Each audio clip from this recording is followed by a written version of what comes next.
야곱, 베델로 올라간 사람. 창세기 35장 1절부터 15절. 하나님이 야곱에게 이르시되 일어나 베델로 올라가서 거기 거주하며 내가 내 형 에서의 낯을 피하여 도망하던 때에 내게 나타났던 하나님께 거기서 제단을 쌓으라 하신지라. 야곱이 이에 자기 집안 사람과 자기와 함께한 모든 자에게 이르되 너희 중에 있는 이방 신상들을 버리고 자신을 정결하게 하고 너희들의 의복을 바꾸어 입으라. 우리가 일어나 베델로 올라가자. 내 환난 날에 내게 응답하시며 내가 가는 길에서 나와 함께 하신 하나님께 내가 거기서 제단을 쌓으려 하노라 하매 그들이 자기 손에 있는 모든 이방 신상들과 자기 귀에 있는 귀고리들 야곱에게 주는지라. 야곱이 그것들을 세겜 근처 상수리나무 아래에 묻고 그들이 떠났으나 하나님이 그 사면 고울들로 크게 두려워하게 하셨으므로 야곱의 아들들을 추격하는 자가 없었더라. 야곱과 그와 함께한 모든 사람이 가나안 땅 루스 곧 베델에 이르고 그가 거기서 제단을 쌓고 그것을 엘 베델이라 불렀으니 이는 그의 형의 낯을 피할 때 하나님이 거기서 그에게 나타나셨습니다라. 리브가의 유모 드보라가 죽음에 그를 베델 아래에 있는 상수리나무 밑에 장사하고 그 나무 이름을 알론 바굿이라 불렀더라. 야곱이 밧단 아람에서 돌아오매 하나님이 다시 야곱에게 나타나사 그에게 복을 주시고 하나님이 그에게 이르시되 내 이름이 야곱이지만은 내 이름을 다시는 야곱이라 부르지 않겠고 이스라엘이 내 이름이 되리라 하시고 그가 그의 이름을 이스라엘이라 부르시고 하나님이 그에게 이르시되 나는 전능한 하나님이라 생육하며 번성하라. 한 백성과 백성들의 총회가 내게서 나오고 왕들이 내 허리에서 나오리라. 내가 아브라함과 이삭에게 준 땅을 내게 주고 내가 내 후손에게도 그 땅을 주리라 하시고 하나님이 그와 말씀하시던 곳에서 그를 떠나 올라가시는지라. 야곱이 하나님이 자기와 말씀하시던 곳에 기둥 곧 돌기둥을 세우고 그 위에 전제물을 붓고 또 그 위에 기름을 붓고 하나님이 자기와 말씀하시던 곳의 이름을 베델이라 불렀더라. 말씀으로 들어가기. 이삭과 리브가 사이에서 태어난 쌍둥이 중 둘째, 야곱의 이름은 발뒤꿈치를 잡은 자라는 뜻입니다. 이는 형 에서의 발뒤꿈치를 잡고 나왔기 때문에 지어진 이름입니다. 야곱은 하나님의 축복을 받기에는 조금 부적절한 인물로 여겨집니다. 팥죽 한 그릇으로 장자의 명분을 사고 형으로 가장하여 장자의 축복을 가로챈 사건은 계명에 위배되는 행위입니다. 야곱이 수많은 단점과 약점에도 불구하고 하나님의 축복을 받은 이유는 베델 때문입니다. 베델은 야곱의 인생 고비마다 등장합니다. 장자의 축복을 빼앗고 하란으로 도망갈 때 하나님께서는 외로운 광야에서 야곱을 만나주셨습니다. 약속은 원대했지만 현실은 초라했습니다. 그러나 야곱은 루스라 불리던 곳에 돌로 기둥을 세운 뒤 기름을 부어 그 장소를 베델이라 명명합니다. 그리고 어쩌면 치열하게 인생을 살다 하나님을 잊었을 즈음 외삼촌 라반이 재산을 빼앗으려 할 때 두 번째 베델이 등장합니다. 하나님께서는 야곱에게 에서가 있는 고향으로 돌아가라 말씀하셨고 야곱은 고향으로 향하던 길에 어떤 사람과 날이 새도록 씨름을 하게 됩니다. 축복을 주지 않으면 절대 보내지 않겠다며 야곱은 끈질긴 시험을 했고 마침내 축복을 재확인하게 됩니다. 야곱에게 베델은 하나님을 만난 곳이었습니다. 평범한 돌무더기였던 루스는 하나님을 만나자 하나님의 집인 베델이 되었습니다. 그리고 야곱이 베델에서 끈질기게 하나님을 붙잡자 축복을 받았습니다. 그럼에도 야곱은 베델이 아닌 세겜에 머물다 목숨의 위협을 받게 됩니다. 딸 디나가 치욕을 당했고 아들 시므온과 레위가 이를 복수함으로써 세겜의 공격을 받을 위기에 처한 것입니다. 이때 하나님은 다시 야곱에게 베델로 올라오라 말씀하십니다. 야곱은 환난 날에 응답하셨던 하나님을 기억합니다. 삶의 위기 앞에서 야곱은 다시 베델로 올라갈 준비를 합니다. 우리 삶으로 들어가기. 하나님의 축복은 거저오지 않습니다. 약속받은 자로서 온전한 신앙을 회복해야 합니다. 야곱에게는 이 회복의 장소가 바로 베델이었습니다. 성경은 베델로 올라가기 위해 너희 중에 있는 이방 신상들을 버리고 자신을 정결하게 하고 너희들의 의복을 바꾸어 입으라고 말합니다.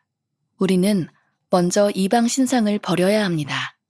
하나님보다 앞에 두었던 것들, 하나님을 겸하여 섬기던 것들을 버려야 베델에 올라갈 수 있습니다. 우상들을 부숴버리지 않으면 미련이 남을 수밖에 없습니다. 하나님 외에 나도 모르게 의지하던 것이 있다면 그것 때문에 얽매이게 될 것입니다. 우리는 하나님을 의지해야 합니다. 하나님의 백성에게 가장 무서운 것은 타협입니다. 다음으로는 자신을 정결케 해야 합니다. 정결함은 온전함이 아닙니다. 하나님 앞에서 정결함이란 우리의 더러운 죄와 과장된 삶을 내려놓는 것입니다. 나를 치장하고 있던 것들, 과장되게 포장했던 것들, 모든 삶의 가식들을 벗어버리는 것이 정결입니다. 우리 중 누구도 하나님 앞에 정결한 자가 없으며 동시에 우리 중 누구도 하나님 앞에 정결치 못할 자가 없습니다. 야곱은 자신을 치장하고 있던 것들을 세겜 근처 상수리나무 아래 묻고 떠납니다. 다시는 들출 수 없는 곳에 더러운 과거를 묻고 가는 것입니다. 마지막으로 의복을 바꾸어야 합니다. 의복을 바꾸는 것은 신분을 바꾼다는 의미이며 하늘나라에 속한 백성임을 드러내는 것입니다. 피상적인 내용만 바꾸는 것이 아니라 새 옷으로 갈아입고 내적 삶을 변화시켜야 합니다. 하나님을 향해 가며 온전히 새 신분으로 변화해야 진실한 예배자가 될 수 있습니다. 함께 나누기.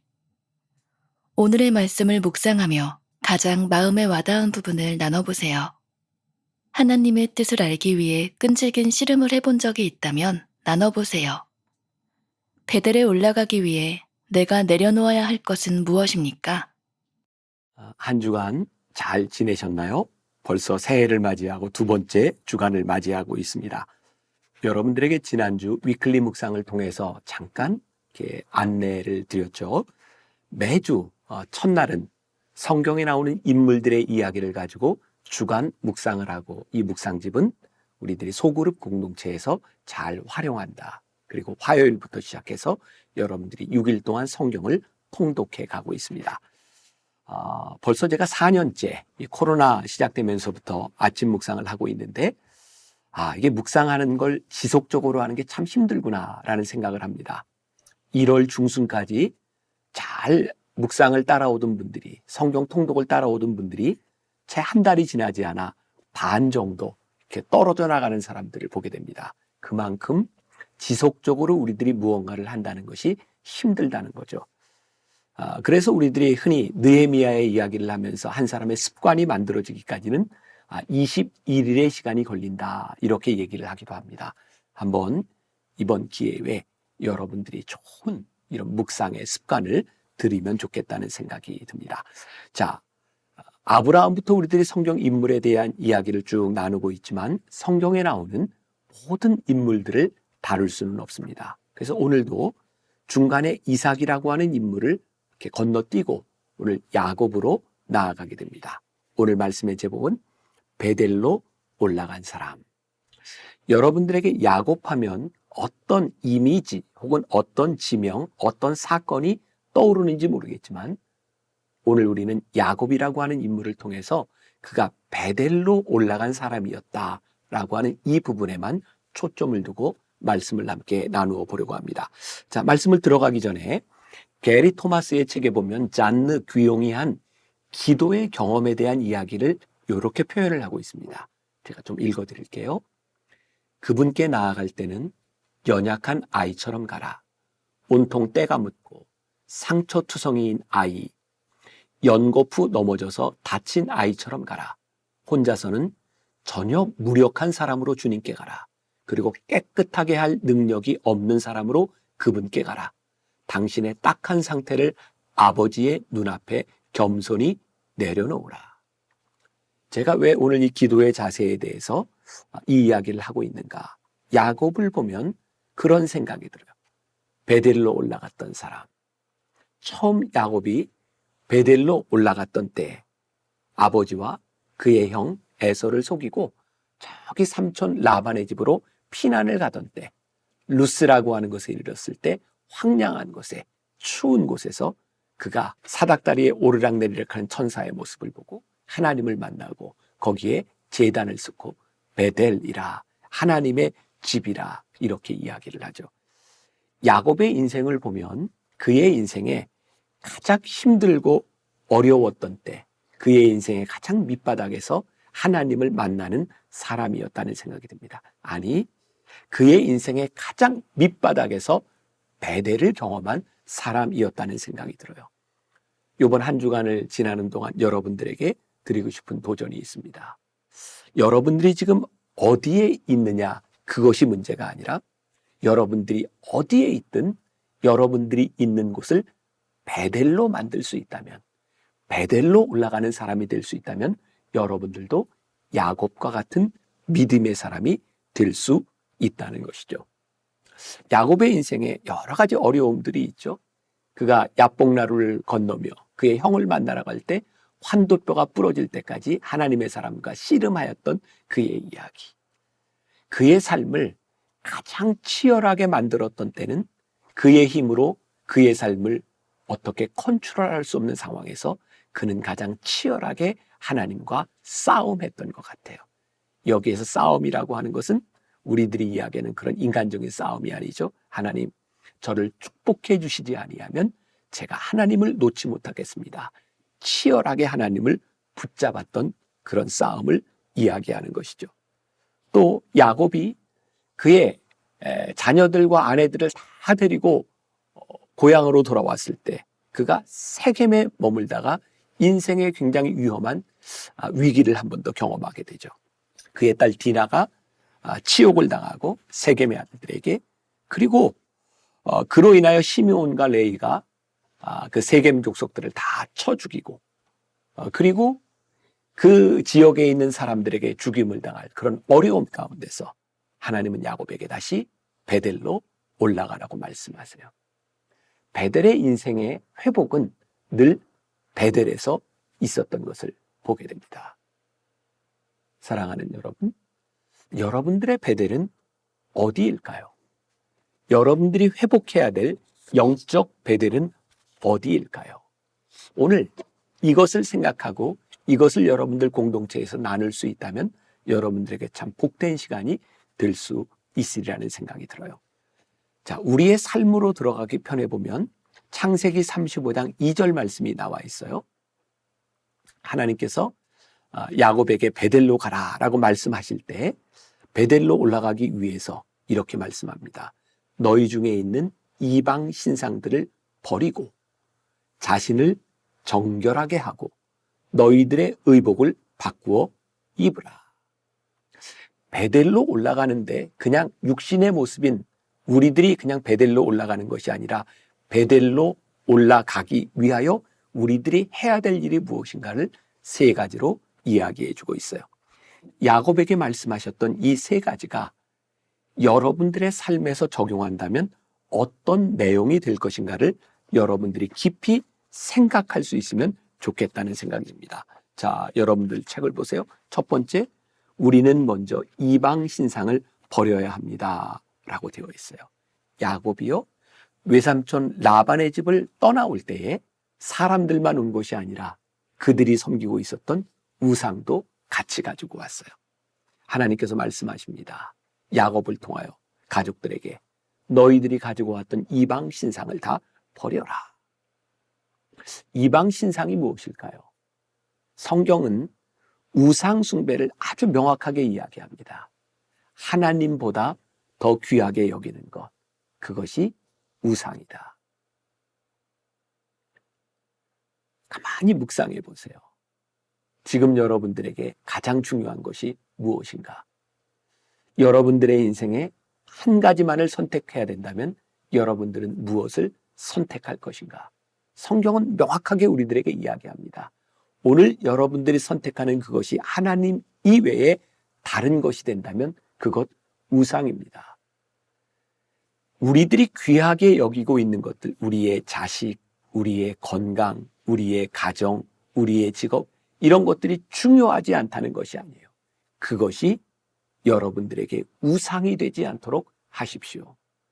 만일 하나님을 잘 믿고 섬기고 하나님의 사람으로 살아가는데 여러분들의 건강이 우상이 되어 그 신앙을 방해하고 있다든지, 때로 여러분들의 자식이 우상이 되어서 하나님을 앞서고 있다든지, 여러분들에게 물질이 하나님을 앞서고 있다면 그것이 우상이라고 하는 것을 먼저 인정해야 우리들이 참다운 베델로 올라갈 수 있다는 거죠.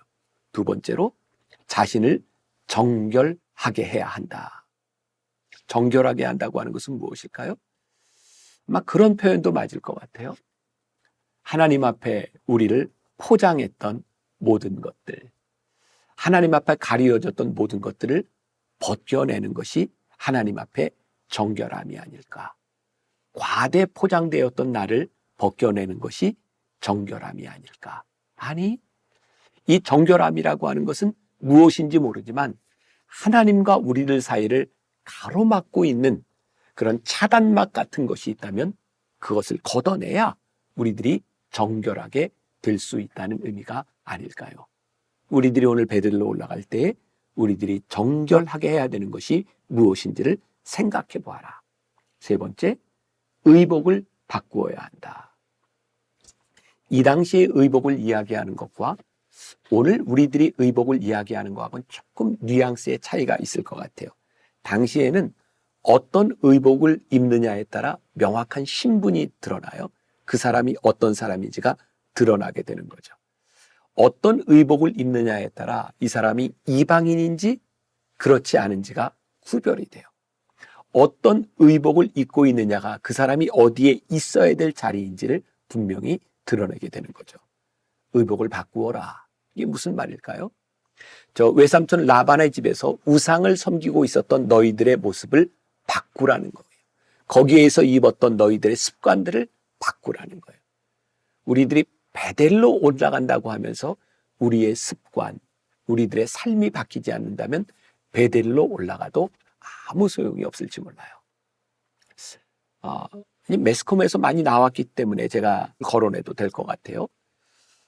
경기도지사를 지난 집사님이 자녀의 문제로 인해서 이제 마약 퇴치뿐만 아니라 마약을 예방하는 그런 운동에, 그런 솔선에 있어서 일을 하고 있죠.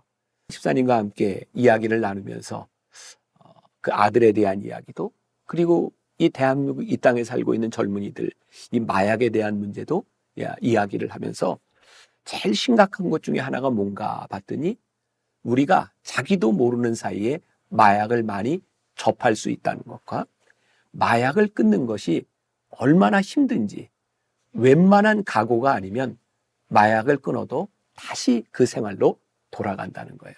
그런데 마약을 끊는 최선의 지름길이 있다. 그게 뭐냐면 마약보다 더 좋은 것이 생길 때 마약을 끊을 수 있다는 거예요. 마약을 하는 사람에게 그의 삶의 목표가 생기기 시작할 때 마약을 끊을 수 있다는 거예요. 이거 굉장히 귀한 이야기라는 생각이 들었습니다. 베델로 올라가는 사람은 베델로 올라가는 사람으로서의 꿈과 베델로 올라가는 사람으로서의 온전한 목표가 생길 때 베델로 올라가지, 우리들이 그냥 옛 삶으로 살아가던 우리들의 모습 그대로는 우리들이 베델로 올라갈 수 없다는 거예요. 자, 한 주간 여러분들의 삶을 적용하고 여러분들 공동체에서 나눌 때에 내가 먼저 버려야 될 이방의 우상은 무엇인가? 나를 정결케 한다고 하는 의미는 무엇인가? 나는 어떤 의복을 바꾸어 입어야 하는가를 여러분들이 잘 고민하고 묵상하고 결단할 수 있기를 주님의 이름으로 간절히 축복합니다. 기도하겠습니다. 베델로 올라간 사람 야곱, 그는 부족한 것이 많았지만 그의 인생의 밑바닥에서 위기를 만날 때마다 베델을 경험했던 사람이었습니다. 우리도 그런 사람이었으면 좋겠습니다. 우리의 온전함이 아니라 망가진 우리의 삶 속에서 베델을 향할 수 있는 믿음, 회복의 믿음을 허락하여 주옵시고, 이번 한 주간 우리들의 영적인 삶이 베델을 향할 수 있도록 함께하여 주옵소서. 예수님의 이름으로 기도했습니다. 아멘.